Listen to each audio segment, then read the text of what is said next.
Hi friends, ಎಲ್ಲರಿಗೂ ನಮಸ್ತೆ. ಎಲ್ಲರೂ ಹೇಗಿದ್ರೆ ಎಲ್ಲರೂ ಚೆನ್ನಾಗಿದ್ದೀರಾ ಅಂತ ಭಾವಿಸ್ತಾ ಇವತ್ತಿನ ವಿಡಿಯೋನ ಸ್ಟಾರ್ಟ್ ಮಾಡ್ತಾ ಇದ್ದೀನಿ. ಇದು ಬಂದು ನೆನ್ನೆ ವಿಡಿಯೋ ಆಗಿರುತ್ತೆ, ಗುರುವಾರದ ವ್ಲಾಗು. ತಿಂಡಿಗೆ ಅಂತ ಅಂದ್ಬಿಟ್ಟು ನಾನು ತರಕಾರಿ ಸಾಗು ಮತ್ತೆ ಪೂರಿನ ಮಾಡ್ಕೊಂಡಿದ್ದೀನಿ. ಮನೇಲಿ ಸ್ವಲ್ಪ ಫ್ರಿಜ್ಜಲ್ಲಿ ತರಕಾರಿ ಇತ್ತು, ಸುಮ್ಮನೆ ವೇಸ್ಟ್ ಆಗುತ್ತೆ ಅಂತ ಅಂದ್ಬಿಟ್ಟು ಎಲ್ಲ ತರಕಾರಿನೂ ಹಾಕಿ ಗೊಜ್ಜು ಮಾಡ್ಕೊಂಡು ಅದ್ರ ಜೊತೆ ಪೂರಿ ಕೂಡ ಮಾಡ್ಕೊಂಡಿದ್ದೀನಿ. ನೀವು ಗುರುವಾರ ಆಗಿರೋದ್ರಿಂದ ಪೂಜೆ ಇದೆ, ವಾರನೂ ಕೂಡ ಮಾಡ್ಕೊಂಡೆ. ನೀಟಾಗಿ ಎಲ್ಲ ರೆಡಿ ಮಾಡ್ಕೊಂಡು ವಾರ ಕೂಡ ಮಾಡ್ಕೊಂಡೆ. ತೋಟದ ಹತ್ರ ಇಂದ ಸ್ವಲ್ಪ ಹೂವು ಎಲ್ಲ ತಂದಿದ್ದೆ, ತುಳಸಿ ಹೂವು, ದಾಸವಾಳ ಎಲ್ಲ ತಂದಿದ್ದೆ. ಅದನ್ನೇ ಹಾಕಿ ಇವತ್ತಿನ ವಾರ ಮಾಡ್ಕೊಂಡಿದ್ದೀನಿ. ಹೂ ಖಾಲಿ ಆಗಿತ್ತು, ತಂದಿರ್ಲಿಲ್ಲ. ಹೂ ಖಾಲಿ ಆಗಿದ್ರಿಂದ ಸ್ವಲ್ಪ ಇತ್ತು, ಅದನ್ನೇ ತಂದು ಮಾವಿನ ಸೊಪ್ಪು, ಬೇವಿನ ಸೊಪ್ಪು ಎಲ್ಲ ತಂದು ಪೂಜೆ ಮಾಡ್ಕೊಂಡಿದ್ದೀನಿ. ಹಾಗೆ ಹೊಸ್ಲು ತೊಳೆದು ಹೊಸ್ಲ ಹತ್ರನೂ ಕೂಡ ಒಂದು ಚಿಕ್ಕದ್ ರಂಗೋಲಿ ಹಾಕೊಂಡಿದ್ದೀನಿ. ಜಾಸ್ತಿ ದೊಡ್ಡ ರಂಗೋಲಿ ಹಾಕಿದ್ರೆ ಏನಾಗುತ್ತೆ, ತುಳಿದ್ ಬಿಡ್ತಾರೆ. ತುಳಿಯೋದ್ರಿಂದ ಮನೇನು ಗಲೀಜಾಗುತ್ತೆ, ರಂಗೋಲಿನೂ ಬೇಗ ಹೊಂಟೋಗುತ್ತೆ.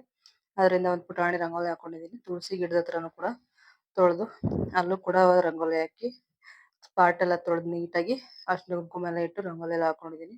ಬೆಳಿಗ್ಗೆನೆ ಬೇಗ ಎದ್ದೆಲ್ಲ ಬಟ್ಟೆನೆಲ್ಲ ತೊಳೆದು ಹಾಕ್ಬಿಟ್ಟಿದ್ದೀನಿ ಫ್ರೆಂಡ್ಸ್. ಬಿಸಿಲಿರೋದ್ರಿಂದ ಮೋಲ್ಡ್ ಮೇಲೆ ಇವಾಗ ಬಟ್ಟೆ ಒಗ್ಯಕ್ಕಾಗಲ್ಲ. ಅದರಿಂದ ಬೇಗ ಎದ್ದು ಎಲ್ಲ ಕೆಲಸನೂ ಮಾಡ್ಕೊಂಡೆ. ಹಾಗೆ ಮನೆ ಹತ್ರ ಈ ನಡುವೆ ಕೆಲಸ ಮಾಡ್ತಿರೋದ್ರಿಂದ ಬೆಳಿಗ್ಗೆ ಹೊತ್ತು ವಾರ ಕೂಡ ಮಾಡೋಕ್ಕಾಗ್ತಿಲ್ಲ, ಬೇಗ ಹೊಂಟೋಗ್ತೀನಿ. ವಾರ ಎಲ್ಲ ಮುಗಿಸ್ಕೊಂಡು ಮನೆ ಕೆಲಸ ಎಲ್ಲ ಮಾಡ್ಬಿಟ್ಟು ಮತ್ತೆ ನಾನು ಮನೆ ಹತ್ರ ಹೋಗ್ತಾ ಇದ್ದೀನಿ. ಸ್ವಲ್ಪ ದೂರ, ಒಂದು 5-6 ಕಿಲೋಮೀಟರ್ ಆಗುತ್ತೆ ನಾವು ಇರೋ ಮನೆಗೂ, ಕಟ್ಟಿಸ್ತಾ ಇರೋ ಮನೆಗೂ. ಇದು ಬಂದು ನಮ್ಮ ಡೂಪ್ಲೆಕ್ಸ್ ಮನೆ. ಈ ನಡುವೆ ಜಾಸ್ತಿ ಮನೆಯದು ವಿಡಿಯೋಸ್ನ ಅಪ್ಲೋಡ್ ಮಾಡ್ತಾ ಇಲ್ಲ, ಕಾರಣ ಹೇಳಕ್ಕಾಗಲ್ಲ. ಅಷ್ಟೊಂದು ಅಂದ್ರೆ ಈಗ್ಲೇ ಈ ರೀತಿ ಮನೆಯದ್ ವಿಡಿಯೋ ಅಪ್ಲೋಡ್ ಮಾಡ್ಕೊಂತ ಹೋದ್ರೆ ಕೆಲವ್ರು ಏನಂತಾರೆ, ಬಿಲ್ಡಪ್ ಅದು ಇದು ಆತರ ಎಲ್ಲ ಮಾತಾಡ್ತಾರೆ ಅನ್ಕೋಬಹುದು. ನಮ್ಗೆ ಅದರಿಂದ ಏನ್ ಸಮಸ್ಯೆ ಏನಿಲ್ಲ. ನಮ್ದು ಕಟ್ಟಡ ನಡೀತಾ ಇದೆ, ಮೇಲ್ಗಡೆ ಒಂದು ರೂಮ್ ನಡೀತಾ ಇದೆ. ಸಜ್ಜಾ ನಿಂಟ್ಲು ಲೆವೆಲ್ ಬಂದಿದೆ. 2 ಸೈಡು ಇಲ್ಲ 3 ಸೈಡ್ ಸಜ್ಜಾ ಹಾಕ್ಸಿ ಅಂತ ಹೇಳಿದೀವಿ. ಇದಕ್ಕೆ ಅಂದ್ರೆ ಮೇಲ್ಗಡೆ ಪಾತ್ರೆ ತೊಳ್ಕೊಂಡು ಅಲ್ಲೇ ದಬ್ಬಾಕೋಬಹುದು, ಎಲ್ಲ ಸಜ್ಜದ ಮೇಲೆ ಇಟ್ಕೋಬಹುದು ಅಂತ 2 ಸೈಡ್ ಹಾಕ್ಸ್ತೀನಿ ಅಂತ ಹೇಳಿದ್ದಾರೆ.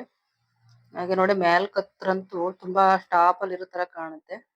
ನಮ್ಮನೆ ಮೇಲ್ಗಡೆ ನೋಡಿ, ಮೇಲ್ಗಡೆ ನಿಂತು ನೋಡಿದ್ರೆ ಎಷ್ಟು ಚೆನ್ನಾಗಿ ವಾತಾವರಣ ಕಾಣಿಸುತ್ತೆ ಅಂತ ಅಂದ್ರೆ. ಕೆಲಸದವ್ರು ಕೆಲಸ ಮಾಡ್ತಿದ್ದಾರೆ, ಊಟ ಮಾಡೋದಕ್ಕೆ ಹೋಗಿದ್ದಾರೆ. ಊಟ ಮಾಡ್ತಿರೋ ಟೈಮಲ್ಲಿ ನಾನು ಬಂದು ಕಟ್ಟಡಕ್ಕೆಲ್ಲ ನೀರ್ ಹಾಕ್ತೀನಿ. ಬಿಸಿಲು ಜಾಸ್ತಿ ಇರೋದ್ರಿಂದ ಚೆನ್ನಾಗಿ ಪ್ಯೂರಿಂಗ್ ಆಗ್ಬೇಕು. ಚೆನ್ನಾಗಿ ಪ್ಯೂರಿಂಗ್ ಆದ್ರೇನೆ ಚೆನ್ನಾಗಿ ಗಟ್ಟಿ ಬರೋದು ಗೋಡೆ ಎಲ್ಲ. ಆದ್ರಿಂದ ನಮ್ಮ ಮನೆ ಮುಂದೆ ನೋಡಿ ರೋಡ್ ಇದೆ, 3 ಸೈಡ್ ರೋಡ್ ಇದೆ. ಹಾಗೆ ಮಾವಿನ ತೋಪು, ಒಳ್ಳೆ ಗಾಳಿ ಬರುತ್ತೆ ಇಲ್ಲಂತೂ. ನಮ್ಗೆ ಬೇಸಿಗೆನಲ್ಲಂತೂ ತುಂಬಾ ಚೆನ್ನಾಗಿ ಒಳ್ಳೆ ಗಾಳಿ ಬರುತ್ತೆ. ಈ ನಡುವೆ ಮನೆ ವಿಡಿಯೋ ಜಾಸ್ತಿ ಹಾಕಲ್ಲ, ಗೃಹ ಪ್ರವೇಶ ಟೈಮ್ಗೆ ಹಾಕ್ತೀನಿ ಅಷ್ಟೇನೆ. ಸದ್ಯಕ್ಕೆ ಈ ವರ್ಷ ರಜಕ್ಕೆಲ್ಲೂ ಹೋಗ್ತಾ ಇಲ್ಲ, ಮನೆ ಕೆಲಸ ಮಾಡಿಸ್ತಿರೋದ್ರಿಂದ ಮಕ್ಕಳನ್ನ ರಜಕ್ಕೆ ಕಳಿಸಿದೀವಿ.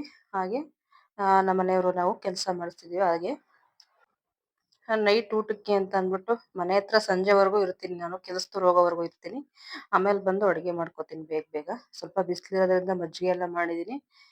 ಸಾಂಬಾರ್ ಏನ್ ಮಾಡಿದೀನಿ ಅಂತ ಅಂದ್ರೆ ಉಪ್ಪು ಸಾಂಬಾರ್ ಮಾಡಿದೀನಿ. ಕೋಸಿತ್ತು, ಕೋಸ್ ಹಾಕಿ ಉಪ್ಪು ಸಾರು ಮಾಡಿದೀನಿ. ರೈಸು, ಮುದ್ದೆ. ನೈಟ್ ಮುದ್ದೆ ಊಟ ತುಂಬಾ ಇಷ್ಟ ಆಗುತ್ತೆ ನಮ್ಗೆ. ಉಪ್ಸಾರು ಅಂದ್ರೆ ನಮ್ಮ ಮಕ್ಳೆಲ್ಲ ಚೆನ್ನಾಗಿ ತಿಂತಾರೆ, ಅದರಿಂದ ಉಪ್ಸಾರನೆ ಮಾಡಿದೀನಿ. ಒನ್ ಟೈಮ್ಗಂತ ಅಷ್ಟೇ ಮಾಡಿರೋದು. Thank you so much. Video ನೋಡಿದ್ದಕ್ಕೆ ಧನ್ಯವಾದಗಳು.